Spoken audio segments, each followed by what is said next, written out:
This is me. I'm Maureen Ballatori. I am the founder of 29 Design Studio. We're a creative agency for food, bev, and ag brands.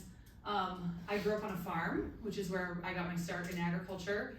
And then I married a chef, which helped me learn a lot about optimizing menus, farm to table food, and all of that sort of stuff. He now runs a 87,000 square foot food manufacturing facility. So again, a lot of things that I've learned from that sort of stuff.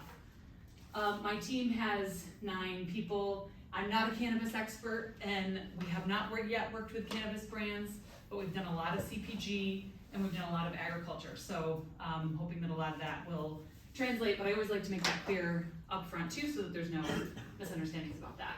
I also love jigsaw puzzles and long walks through Target, but the biggest thing that I want to pass on to all of you that has really served me well in the growth of my company over the years is following what I call the pursuit of interesting. And so that means either diving deep into something that you need to learn more about or an industry that you're interested in, which is what brought all of you here.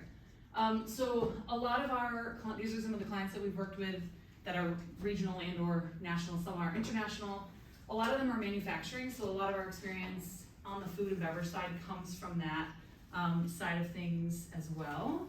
But today we're primarily going to talk about brand positioning as kind of the big thread that's going to carry through most of the conversation, which is really just to define that. It's how you're perceived, which includes your position in the market, as well as your brand loyalty and kind of people sort of being gravitated towards you and coming your way with intention, as well as your brand identity, which is directly related to your logo, your name, your packaging, some of the more tactile stuff that we're going to get into some of the specifics about later in the presentation. But we're going to start with the brand positioning stuff. And so some of this is these next 2 slides are our proprietary process of what we go through to help a brand identify their brand position in the market. How do they talk about themselves? How do you determine what's unique about what you do? And so really that starts with these 2 things. It's first, what do you do? So literally, what are your product and service attributes? And how do you talk about them? And then why should I care being the second thing. So the functional and emotional benefits of the brand. So that's the simple stuff. That's what like most people, when you go to somebody's website or you're learning about their product, that's the really high level stuff that most people cover. What will take your position deeper and will be more impactful to your customer is when you cover these 2 things in addition to the first 2. And so that is the transformational benefit of what your product or service does for your customer. So it's really understanding their mindset or what their motivations are, what are their goals, and being able to clearly explain how your brand, or understand even in a deep way, how your brand, your product, your service is going to impact your life. And I'm going to explain this for 29 to give you an example in a couple minutes. And then the last one being, how will you impact society? What's the societal impact of what you do? So Kurt back there is a farmer, so the work that he's doing, the societal impact of that is hopefully regenerative farming processes for the land. That is great for future generations to have great farmland and all those things. That's a societal impact that's different from the what do you do, I grow, whatever, that sort of thing. Is that clear? Does that make sense with those kind of 4 steps there?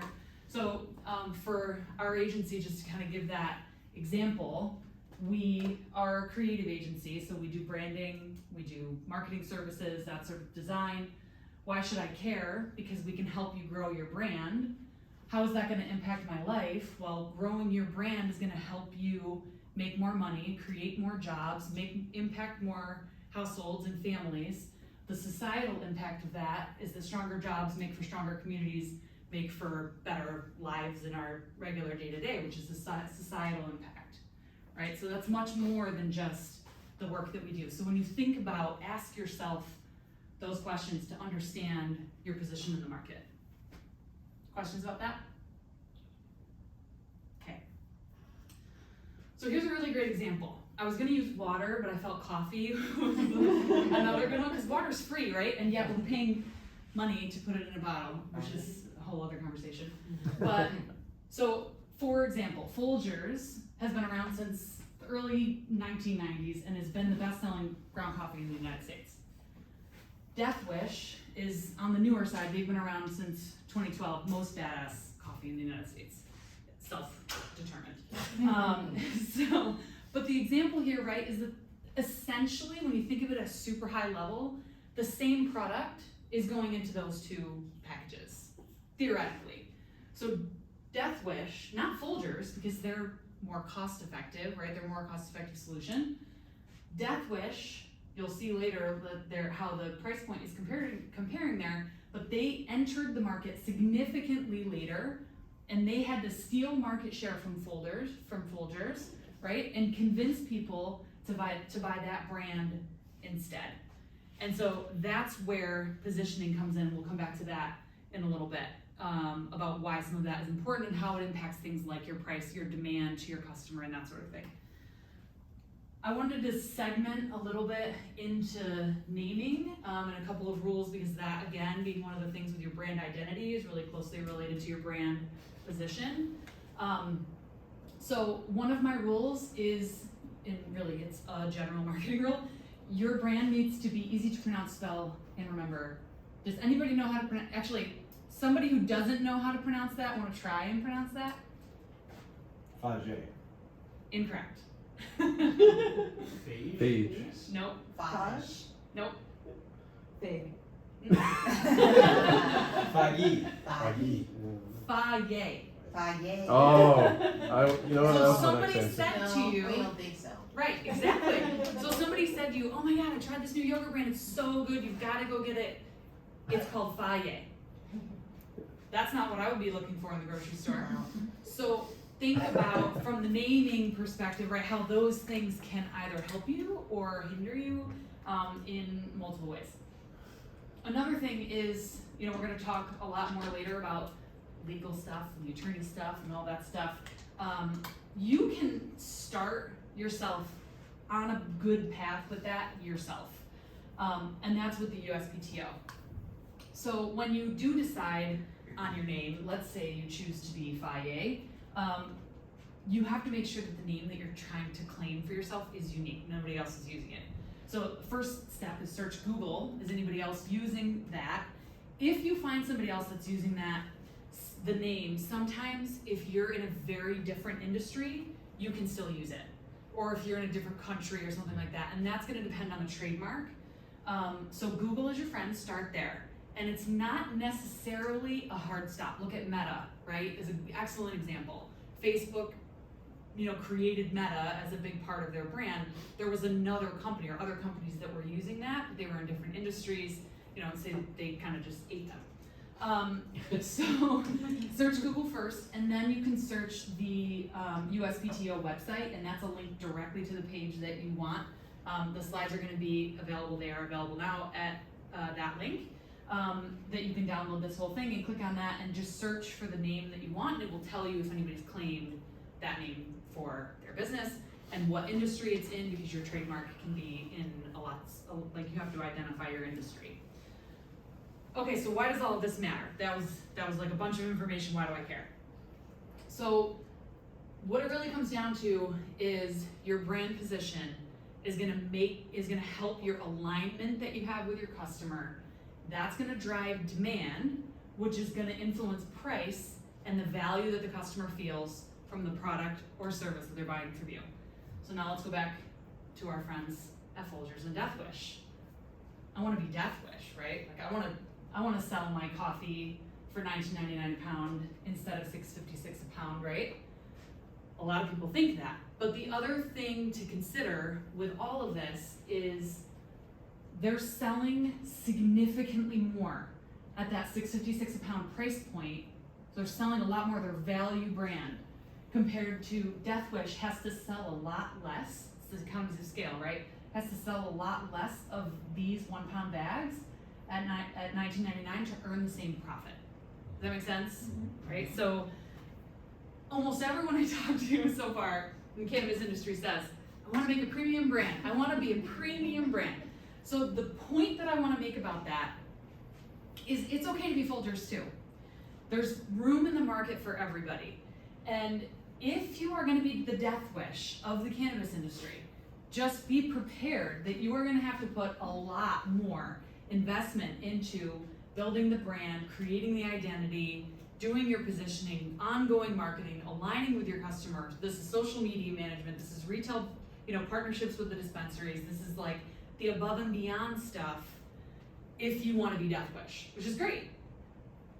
Just make sure you've got the money to back it up so that you don't get 10% down the runway and then you have to change, right?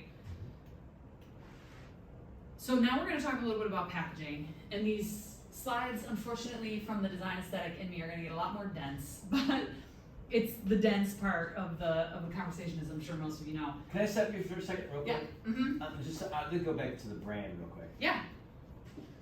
So you obviously read all the packaging and labeling regs. Mm-hmm. So how do you apply this with what's really you can do? Because you mentioned several things you can't do in this state. They're not As- finalized. I know, but let's just pretend that the under 21 thing's gonna stick. Uh-huh. Social media is basically out then, and I know. Why is social media out? Well, not out, but it's gonna make it a lot harder, right? So you can't, it's very restrictive. Yeah. Right? You can only, Right. TV, radio advertising pretty much 10 p.m. to 6 a.m., no billboards. Mhm. You can't advertise at a athletic event unless 90% of the people are above 21. So just several things you said doesn't necessarily match within this industry. So to use that example with those labels and regs, what do you propose then for Well, so let me get into some of that in the next part of this, because we're gonna talk a little bit more about what is currently in the proposed packaging and things like that. But you're right, you can't just do whatever you want with your package. You have to be in alignment with the regulations, and there's limitations to all of it, absolutely. So some of the things you wanna consider when you're starting to tackle your packaging and the efficiency is you wanna make sure that you have an opportunity to stand out, which again, to Brian's point there, is gonna be difficult based on the regulations. So how can you perhaps put extra finishes on your package to make it feel more premium if you choose to go that route, perhaps with a spot varnish or things like that? Are there unique shapes or designs that you could apply to the shape of the box that your product is gonna go in, or that sort of thing? So kind of consider from that standpoint, what are the ways that you can think differently about your packaging? The other thing is that there's an element of fitting in too. And so from a CPG standpoint, right, like your box can't be obnoxiously large. It has to be, a reasonable size, that it can be shipped in a package without, in a box with others, that it's not gonna get damaged, so there's some elements of that, have to be approached reasonably. And so also, the other kind of big picture thing to consider here as well is the education. How can you educate your bud tender on your product in that experience, right? Does your first shipment to them or every shipment to them get a sell sheet with talking points? We do this with some of our food brands that we work with when they're sending product for some of the first couple instances into a new retailer. We'll create a talking points sell sheet that goes with that and delivered to them, so that if they have somebody walking through the produce department that wants to understand a new unique mushroom variety, for example, they have a sell sheet with talking points to explain that. How do I cook this, right? You want your person in the produce department to be able to explain that. Same goes for how your bud tender is explaining your product in the dispensary. And then how can you send that education home with the consumer? There's a lot of education that's gonna be coming in here for how is this whole new market of individuals that need to understand the consumption of this product, and how should I, and what's gonna happen to me, and how long is it gonna last, and all of those things. What can you say within the regulations, right? Again, not final, but to be aware of. These are just things to consider for the education component of that. So from the regulations, these are some of the things that I wanted to call out for today's conversation. And this is something Tom was talking about earlier too, in terms of, the child-resistant, tamper-evident packaging, that your packaging can't have more than one brand logo or name. This is my point, these slides getting more dense because there's only so much that you can slim down here, but it's all proposed regulations and none of it's finalized. But the big thing that has been in a lot of discussion too is this element about no cartoons, bubble letters, neon colors, that sort of thing. in alignment with that, you cannot market to the products to individuals under 21. And then of course required to display the THC content for serving as well. So those are some of the basics. The other thing that I thought was really interesting that I wanted to highlight here is that you need an environmental sustainability plan as well with these proposed regulations. So some sort of element of how are you gonna make sure that this is produced sustainably, or that you have sustainability in mind. Some of the ways that you can tackle that: reusable components of your packaging that can be reused and sent back. That's gonna involve a whole other logistics program, right? So there's another company called TerraCycle that does something similar to that, where there's TerraCycle drop-off locations where if you get a product from a company and the company partners with TerraCycle, the packaging from that company can go into a TerraCycle bin, and then that gets returned back to the company to be turned into new products. So there may be some things like that that emerge in the industry, or it might be something that individual brands manage on their own. But there has to be some component, not that in particular, but of sustainability. So some of the other concepts proposed there is that sustainable packaging can also be used. One of the challenges when anytime you're talking compostable, and I'm pointing to my friend Tom here as a packaging guy, when you're talking compostable, you know, it's just so much more expensive. So again, with the balance of value versus premium, you might want to choose another solution, perhaps the 25% post-consumer content instead. Yeah. So weren't they thinking about doing hemp for packaging at one time? Down the line. I did not hear that, but that doesn't mean it's not true. What I was sharing before was on, you can convert anything into hemp, right? We were talking about floorboards. The challenge is that if I told you the floorboard was $25 per square foot, it's not gonna sell for next to a $3 per square foot floorboard. So it's the same thing. Like, I've looked at a ton of different ways to utilize hemp. It's just, is it scalable? And I think that's kind of where they hit the dead end with packaging. Is Because they were talking about that. That was one of the yeah, there are some senators. companies that are doing it. There are a few out there that I've seen doing it, but it's not as easy. It's like it's Doesn't up there. make sense. It's up there with Financially. compostable. You know, like at 5, 6, 7 times the cost of conventional packaging. So then it's like, is there a market for that? I don't know. Well, and you know, the other thing, of course, if you're at larger scales, right, then the price can come down a bit more manageable, but you know, just all things to consider. Really, this section of the program, I'm sharing some of the excerpts from the proposed regulations, but we don't really know what's gonna change. Yeah. Interesting also to this, they're gonna make us all report all the packaging that we purchase, how many units we have, how many are in our possession, how many we have outsold, Yes. and the cost of our packaging. Right. So I like that piece of it, to be honest. I know you're not mentioning, but this is the one thing I like to state Yeah, that this if was they my next use, topic, so you're perfect timing. If they It's use- almost like I planned to. if they use the data, they will actually show the cost to the consumer of packaging, right? So they're gonna be put on the spotlight a little bit of what costs they're costing to the consumer, if that makes sense. Yes, absolutely. Yep. And so, like I said, perfect transition. That was the next topic here. Was the other thing I wanted to highlight. This doesn't happen in any other industry, which is fascinating. But I do think that maybe, and this is just totally coming from me and my thoughts, maybe New York State wants to know the cost that's going into these, you know, so that they can make some determinations about are some of the proposed regulations that are being presented on the previous slide about compostable packaging and things like that. Are they gonna use this tracking data to make some decisions and possibly changes in future regs that are, you know, so that to make it more affordable? I don't know, but you will need to track total amount of packaging, material, weight, sold, offered for sale, or distributed in the state for the prior calendar year, as well as your total cost of packaging material. Again, wild. That doesn't happen in other industries. Yeah, so the only place that I see that happening is in not the cost that I've never seen. Yeah. But where I see the rest of this, it comes from pharma, medical device, and OTC. So that sector of the industry for packaging does require, because many of those things are controlled or whatever, so Right. they even have to report oftentimes like percentage of wasted packaging. Like there has to be 100% transparency on We have to do their- that with GMP. Yeah, so, But the cost is really the big one that's Mm-hmm, different. right.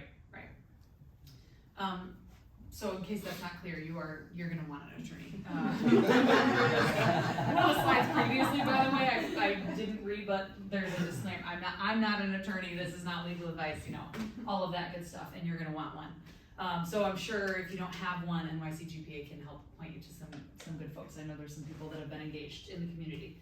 Okay, so wrapping up here, some of the key takeaways: know your customer and their motivators so that you can understand as you're kind of building your brand, who do I want to serve, what kind of price point do I have in mind, what's my big picture goal of what I'm trying to do with my brand. Build your brand with the bigger picture in mind, kind of forward thinking of all that stuff helps you lay that runway for the plane that you're gonna build, that's gonna drive down the runway. Protect yourself, make sure that you're checking your name before you start using it is a big one, and then thoroughly review the packaging compliance guidelines before printing your packaging. The other thing, I believe in nimble across the board, so stick with small runs if you can.